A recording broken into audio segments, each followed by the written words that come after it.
Suspiria 2018 is one of the finest examples of a horror remake, and a stellar example of how one should approach remaking, reimagining, or reinterpreting an idea. Not only does this remake justify its own existence, it in many ways outstrips the original film. Full of shit, you understand that? You full of shit. Yes, I know that's the hottest of takes, but just hear me out. Okay, I don't even have time to tell you how wrong you are. Actually, it's gonna bug me if I don't. No, seriously.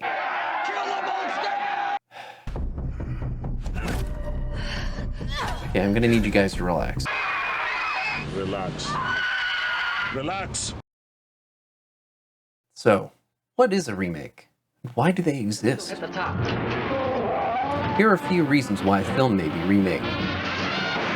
There could be the desire to see an older film executed with modern technology. The desire to see an older tale adapted to fit modern audiences and modern sensibilities. What the hell is shit, sir? The desire to hold on to an existing IP before licensing runs out. It's clobbering time. The desire to cash in on a brand or concept that's part of the modern zeitgeist. Let's go. Let's go. Oh. Did you want to? Sorry. I'll let you. I'd say most remakes fall into those few categories, but there are a few where the director's desire was to honor or pay homage to a film that holds deep personal... You get out of here. Nobody likes the monkey movie. Look at this thing. Oh, God. But there are a few where the director's desire was to honor or pay homage to a film that holds deep personal significance. This is where our story begins. I picked out our movie. It's called Suspiria. It pushes all the boundaries. All your preconceived notions about what horror can be come crashing down. Dario Argento's Suspiria is hailed as one of the finest Italian horror films of all time, and in the 40-plus years since its release, it has influenced countless directors and artists. Its unapologetic visual and sonic style has informed films as recent as Neon Demon and Mandy. And you can even catch an Easter egg in Netflix's Chilling Adventures of Sabrina. Suspiria 2018 comes from the deep personal connection director Luca Guadagnino had with the original film. This allowed him to execute a clear understanding of the material, but with a vision all his own. I saw the movie when I was 14, and What did you think when you saw the movie when you were 14? It was a very forbidden screening because I closed myself in the bedroom, and and my parents were in the other room, and I was watching this movie, and there was a heart stabbed in the first 5 minutes, and everything else whoever knows the movie knows. And it was the illicitness of it and the incredible freedom of Dario were really empowering me very much.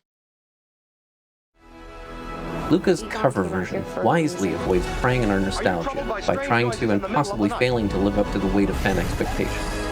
Instead, he respects what worked in the original and focuses on what didn't. Family ever seen a spook, specter, or ghost? In the modern cinema landscape, nothing is more lucrative than nostalgia.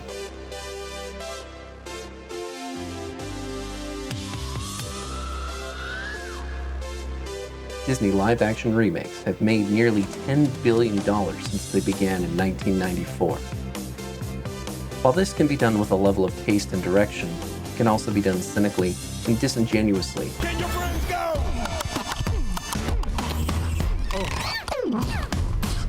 Insulting both fans of the property and newcomers alike. Somehow Palpatine returned. That's great. It's gonna be great. That's gonna be great. It's gonna be great. That's gonna be great. Sure, people love more of the same as comfort, but Luca wanted to engage his audience and give them something to digest for years to come, not something disposable or predictable. All Luca needed to do would have been a decent copy-paste. Just add some spooky music, some color gels, then maybe a CGI fight with the Skybeam, and then just call it a day. But what he opted for instead was a ground-up deconstruction. Goblin's score for the original Suspiria is an unsettling mixture of distorted lullabies, cacophonies of demonic whispers, hushed screams, wild percussion, and move-driven, bass-heavy progressive rock. Director Dario Argento wanted the score to elicit the fear of the supernatural, even when the witches weren't on screen. The score serves this function for nearly the entire runtime, whipping the viewer into a frenzy and not letting go, despite the on-screen delirium ending when the credits roll. While effective, this type of score could only exist in the time period it was created. Progressive rock was quickly falling out of fashion and would be crushed by punk before the end of the decade. Though memorable, the score certainly isn't for everyone. When scoring Suspiria 2018, Luca Guadagnino sought out Radiohead frontman Thom Yorke, as he knew that his vision would require a more nuanced and varied sonic soundscape. The music of Radiohead is angular, atmospheric, brutal, dissonant, jarring, haunting, and melodic, but most of all, cathartic and always evolving. Thom's score moves and breathes, shifting seamlessly between discordant synth work, grooving psychedelic rock, and haunting chorales. Melodic and rhythmic repetition becomes hypnotic. Thom likened this to casting spells within the music itself. The score serves the film and rarely overtakes the visuals or performances, with the exception of several vocal pieces punctuating key moments in the film. These pop songs, for lack of a better term, lend warmth to a genre film not commonly known for it. For instance, let's compare the opening and ending themes alone. Goblin's childlike music box theme serves as a warning to the viewer, much like cautionary fairy tales of old.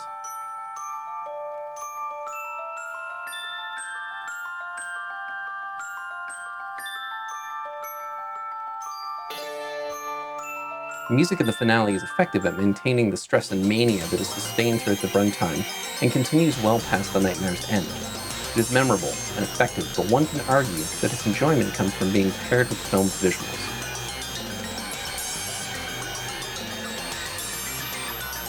Listening to the score outside of the context of the film is like a stress test, likely only enjoyed by aficionados. Thom's theme, Suspiriorum, named after the supernatural namesake the Coven wishes to conjure, is a waltz, in line with the greater theme of dance. It is delicate, feminine, welcoming, and alluring.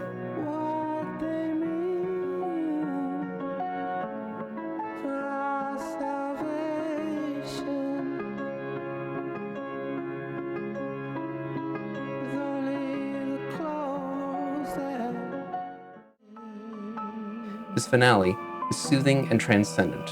A heart-wrenching performance is juxtaposed with the turmoil of the film coming to a truly bombastic end.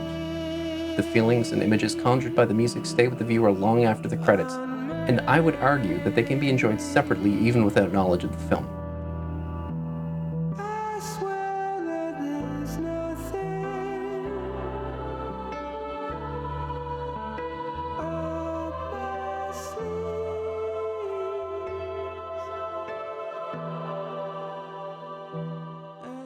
The role of dance in the original film is merely wallpaper or window dressing. In the only sequence worth mentioning, Susie struggles to perform even the most basic routine after being bewitched earlier on. The film could have swapped dance for any other activity and it wouldn't have mattered. Boarding school would have sufficed. But in Luca's remake, dance is the ritual or method by which spells and incantations are constructed and performed.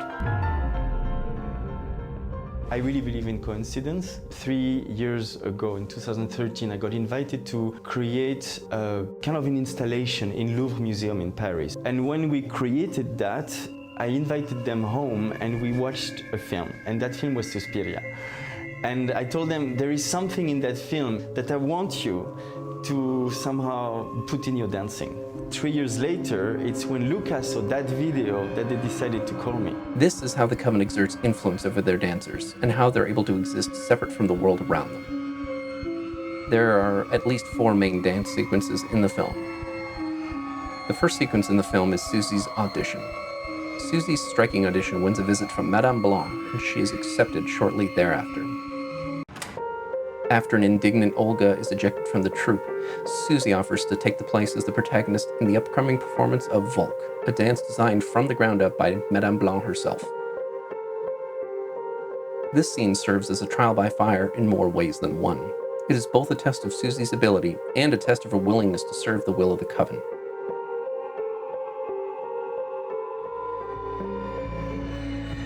Volk.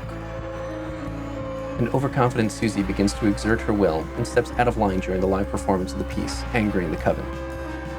The scene further demonstrates the power struggle within the Coven, as the Coven then sends in a pawn of their own to counteract Susie's enchantments.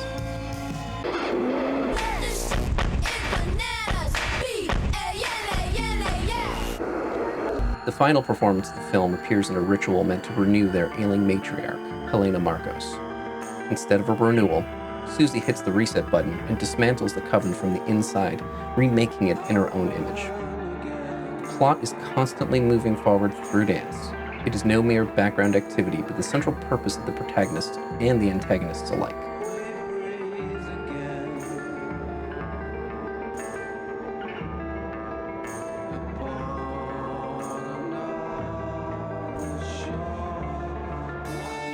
Dario Argento set out to create a fairy tale for adults, a Technicolor nightmare. He emulated the films of Jacques Turner and the visuals of John Ford, like the red sunset seen here, and Disney's Snow White. He had his DP, Luciano Tivoli, use an outmoded 3-strip color process that hadn't been used since the 1950s. The film was shot on cameras used by fellow visionaries Stanley Kubrick and George Lucas. This director had a vision, mostly informed by an acid trip, but he knew exactly how to achieve it. Grounded nowhere near reality, the film has a timeless look, suggesting that the nightmares of the film can happen to anyone, anywhere.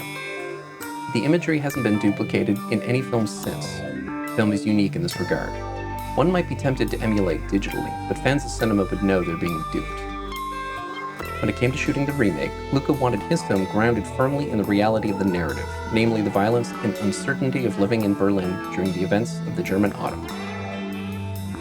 He chose a bleak, cold color palette, one to match how the Coven viewed the outside world. Luca's DP, Sayambu Muktipram, shot on film and without correction filters in order to achieve a washed-out look. Minimal correction was done in software during the edit, and 70s film production techniques were employed during the shoot, such as snap zooms, to further place the viewer in the setting of the film. The result is a film that fits the aesthetic of the times and pays homage to the time frame that the original was born in. The original Suspiria was born from stories of witchcraft passed down to Dario's partner at the time, and Dario's obsession with the occult. Daria Nicolodi, actress and screenwriter, grew up with tales of the occult recounted by her grandmother as bedtime stories. Most notable were stories of time spent at an academy at the Swiss-German border where the faculty purportedly practiced black magic. Dario married his fascination with the magic triangle, a notion introduced by occultist Rudolf Steiner to the themes and ideas found in the literary work Suspiria de Profundis, an essay by Thomas de Quincey, penned in 1845, an essay about the Roman goddess of childbirth and her 3 imagined companions, Mater Lacrimarum, Our Lady of Tears, seen in Inferno and Mother of Tears, Mater Suspiriorum, Our Lady of Sighs, seen in Suspiria, and finally, Mater Tenebrarum, Our Lady of Darkness, seen in Inferno. Dario imagined a scenario where each of the mothers would exert control over their domain. The majority of the lore and even mention of the De Quincey work isn't even found in the original Suspiria. It's retroactively applied by the 1980 sequel Inferno in the form of a book written by an architect who learned, albeit too late, of the women's intentions. Despite all this promise, the lore is scant in the film. The protagonist searches blindly for answers until she's literally taken out of the film and mansplained by 2 men in painfully on-the-nose exposition dumps. The realization of witchcraft and the true identity of the main antagonist is revealed moments before the credits roll, leaving little to gain upon repeat viewings. Because Remake is aware that the original film exists, the mystery of the Coven is out in the open so as not to insult fans of the original by plotting out a weak whodunit. The writer places the secrets of the Coven front and center and weaves their internal politics and infighting into the narrative. The fear and terror paralyzing the outside world is mirrored within the Coven's own power and identity struggles. Writer David Gajanik wrote from a place without bias. While he enjoyed the original, he wasn't overly enamored as Luca was. He set out to ground the ideas and themes and fully flesh out the world of the witches, their practices, their hierarchy, and their history. He wanted to know what could possibly make this scenario work in the real world. There's far more to digest in the 2018 film. And when an information dump occurs, welcome. The viewer is hungry for information and is given greater insight into the backstory and lore not even hinted at in the original film.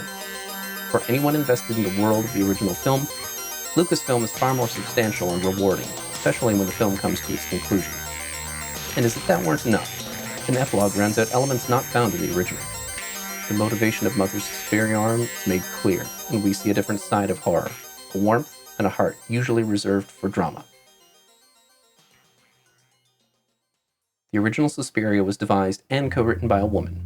It had a female-centric cast, a leading lady that isn't horror bait, and one of the first final girls in modern horror. And yes, that's predating Laurie Strode, Lieutenant Ripley, and Nancy Thompson.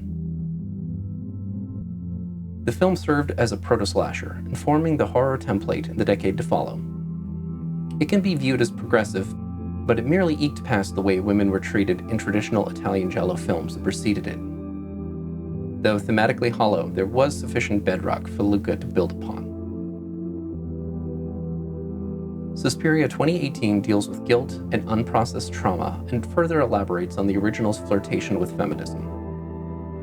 Suspiria 2018 deals with female empowerment, motherhood, the abuse of power, and the fear of empowered women.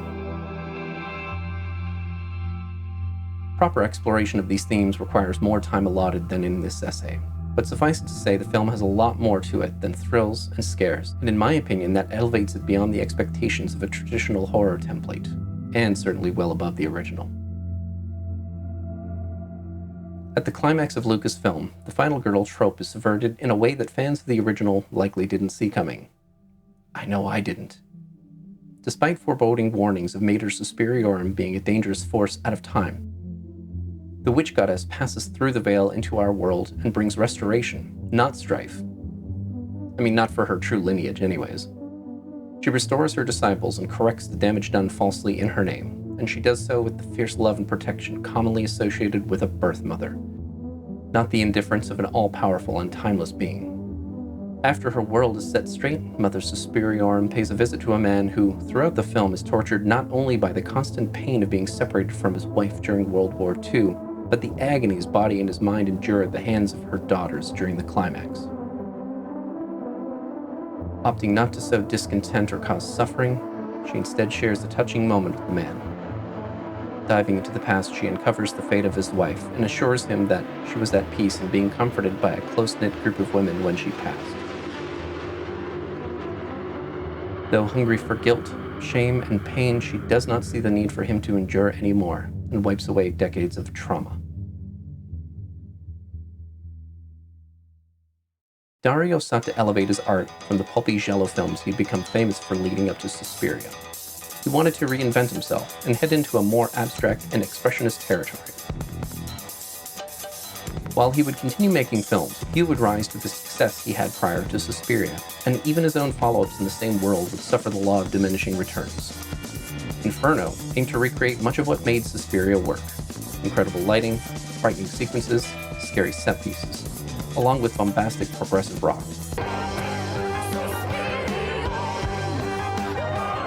But ultimately, it failed to earn North American distribution, causing Dario to grow cold towards the property. He would only revisit the world 27 years later with The Mother of Tears, and the result was that of a filmmaker well past his prime. Dario himself hasn't had much praise for the remake. Now, I'd be able to take his criticism if it weren't so plainly obvious that the magic of Suspiria was not the workings of one man, but of all the creative people that rallied together to make it happen. In summary, Luca celebrated the original film by choosing not to walk over or recreate its success. He poured love and affection into its weakness, and lovingly crafted a tale that paid homage to the feelings impressed upon him at his first viewing.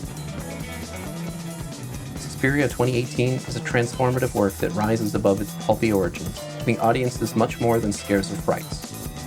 It is the rare horror film that invites the viewer to explore history and their place in the world. While exploring the dangers of fascism, sexism, and idolatry, it ultimately is a tale of motherly love, one whose haunting score and imagery hasn't left since my initial viewing. Thanks for making it this far, and thanks for sharing in my obsession. Until next time.